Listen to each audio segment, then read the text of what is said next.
Good morning students. मैं पिंटू सिकरवार और आज हम लेकर आए हैं गणित का एक नया टॉपिक त्रिकोणमिति का परिचय। यानी आज हम त्रिकोणमिति के बारे में अध्ययन करेंगे कि त्रिकोणमिति की परिभाषा क्या होती है, त्रिकोणमिति का उपयोग कहाँ किया जाता है और त्रिकोणमितीय फलन कौन कौन से होते हैं इत्यादि के बारे में आज जानकारी लेंगे। जैसे कि आप देख सकते हैं कि त्रिकोणमिति का जब हम संधि विच्छेद करें त्रिकोणमिति, तो देखो इसे अब दो भागों में डिवाइड कर लें, त्रिकोण प्लस मिति। तो जैसा कि बच्चों आप जानते होंगे त्रिकोण यानी त्रिभुज का पार्ट हो गया, त्रिभुज की भुजाओं यानी त्रिभुज के बारे में, और मिति का मतलब हो गया मापन। मिति का मतलब क्या हो गया? मापन।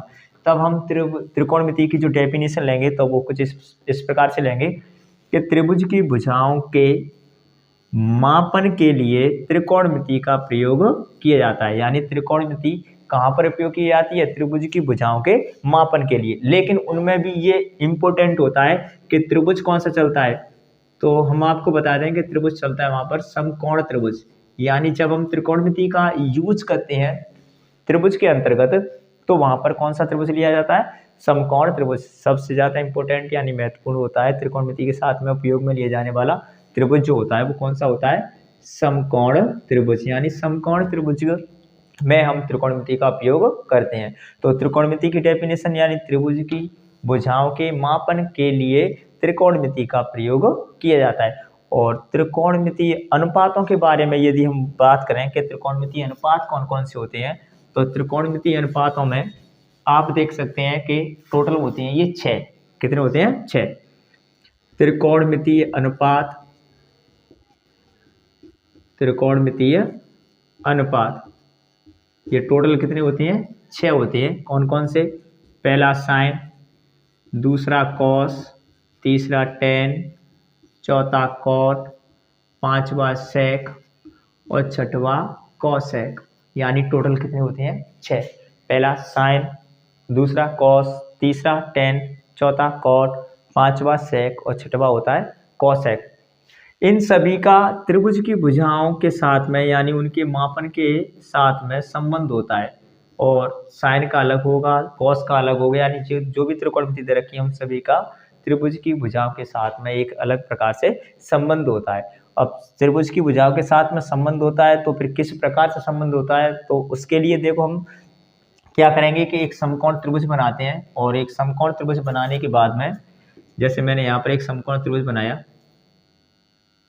और समकोण त्रिभुज में ये 90 डिग्री का एंगल हो गया। यानी यदि किसी त्रिभुज में कोई एक कोण कितने डिग्री का हो? 90 डिग्री का, तो उसे हम समकोण त्रिभुज बोलते हैं। तो मैंने जैसे कि यहाँ पर एक समकोण त्रिभुज बना लिया ABC।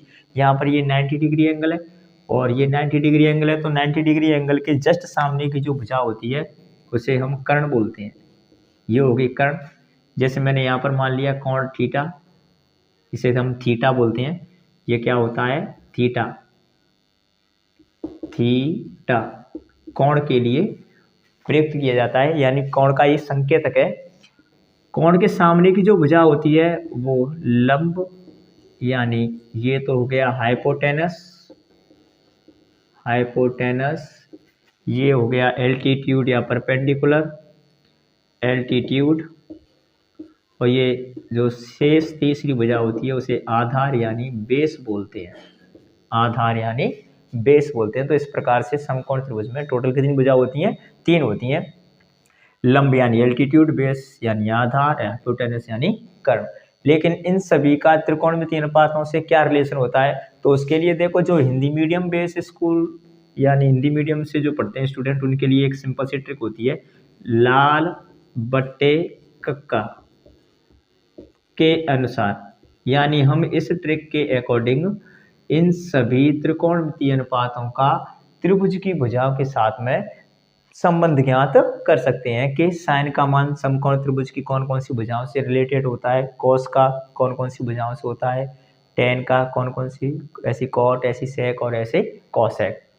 तो मान ज्ञात करने के लिए जैसे मैं साइन का मान ज्ञात करूं तो साइन थीटा बराबर सूत्र होता है लंब बट्टे कर्ण।